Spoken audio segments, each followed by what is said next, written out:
ఓం నమ శివాయ. కార్తీక పురాణం 14వ అధ్యాయము. ఆబోతును అచ్చుబోసి వదలట. మరలా వశిష్ఠుడి వారు జనకుని దగ్గరగా కూర్చుండబెట్టుకొని కార్తీక మాస మహాత్మ్యముని గురించి తనకు తెలిసిన సర్వ విషయములు చెప్పవలని కుతూహలంతో ఇట్లు చెప్పదొడంగిరి.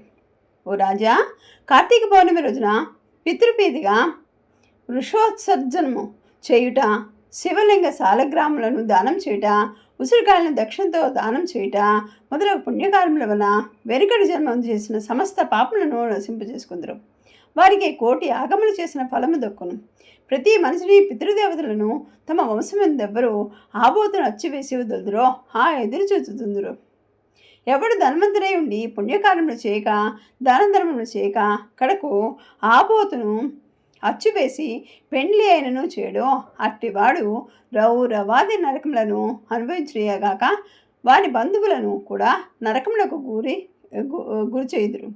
కాన ప్రతి సంవత్సరము కార్తీక మాసమున తన శక్తి కొరది దానం చేసి నిష్ఠతో వ్రతమాచరించి సాయం సమయమున శివకేశ్వరులకు ఆలయం దీపారాధన చేసి ఆ రాత్రి అందు జాగరముండి మర్నాడు శక్తి కొలది బ్రాహ్మణులకు సన్యాసులకు భోజనం పెట్టినారు ఇహపరములందు సర్వసుఖములను అనుభవించరు. కార్తీక మాసంలో విసర్జింపవలసినవి.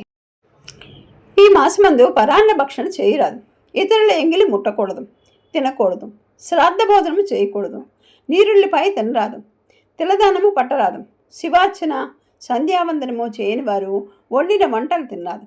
పౌర్ణమి, అమావాస్య, సోమవారం నాడు సూర్య చంద్ర గ్రహణపు రోజులందు భోజనం చేయరాదు. కార్తీక మాసమున 4 రోజులు కూడా రాత్రులు భుజింపరాదు. విధవ వండినది తినరాదు. ఏకాదశి, ద్వాదశి వ్రతములు చేయువారు ఆ 2 రాత్రులు తప్పనిసరిగా జాగరణ ఉండవలను. ఒక పూట మాత్రమే భోజనం చేయవలను. కార్తీక మాసంలో తైలం రాసుకొని స్నానం చేయకూడదు. పురాణములు విమర్శించరాదు. కార్తీక మాసమున వేడి నీటితో స్నానం చేసిన కళ్ళుతో సమానమని బ్రహ్మదేవుడు చెప్పాను. కావున వేడి నీటితో స్నానం కూడదు. ఒకవేళ అనారోగ్యంగా ఉండి ఎలాగైనా విడవకుండా కార్తీక మాస వ్రతం చేయాలనుకున్న కుతూహలం కలవారు మాత్రమే వేడి నీటి స్నానము చేయవచ్చును. అట్లా చేయగలవారు గంగా, గోదావరి, సరస్వతి, యమున నదుల పేర్లు మనసులో స్మరించుకొని స్నానం చేయవలను. ఆ నది తనకు దగ్గరలో ఉంటే ఆ నదిలో ప్రాతకాలంలో స్నానం చేయవలను. అటు చేయలేని వాళ్ళు మహాపాపియే జన్మలు నరకోపం పడి కృషింతురు. ఒకవేళ నదులు అందుబాటులో లేనప్పుడు నూతి దగ్గర కానీ చెరువునందు కానీ స్నానం చేయవచ్చును. అప్పుడు ఈ కింది శ్లోకమును చదివి మరీ స్నానం ఆచరించవలను. గంగే చేమనే చేవ గోదావరి సరస్వతి నర్మదా సింధు కావేరి జలస్మిన్ సన్నిధిం కురు అని పఠించు స్నానం చేయవను. కార్తీక మాస వ్రతం చేయవారు పగలు పురాణ పట్టణం శ్రవణము, హరికథ కాలక్షేమంతో కాలం గడపవలను. సాయంకాలం సంధ్యావందనాది కార్యకృత్యములు ముగించుకొని పూజామందిరమున శివుని కల్పోక్తముగా ఈ క్రింది విధముగా పూజించవలను. కార్తీక మాస శివ పూజ కల్పం.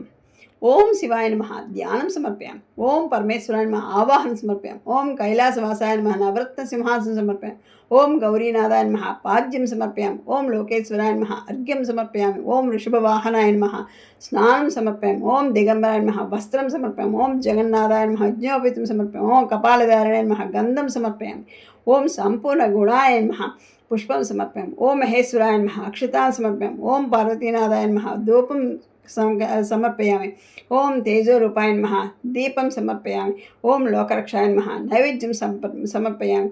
ఓం త్రిలోచనాయ నమః కర్పూర నీరాజం సమర్పయామి.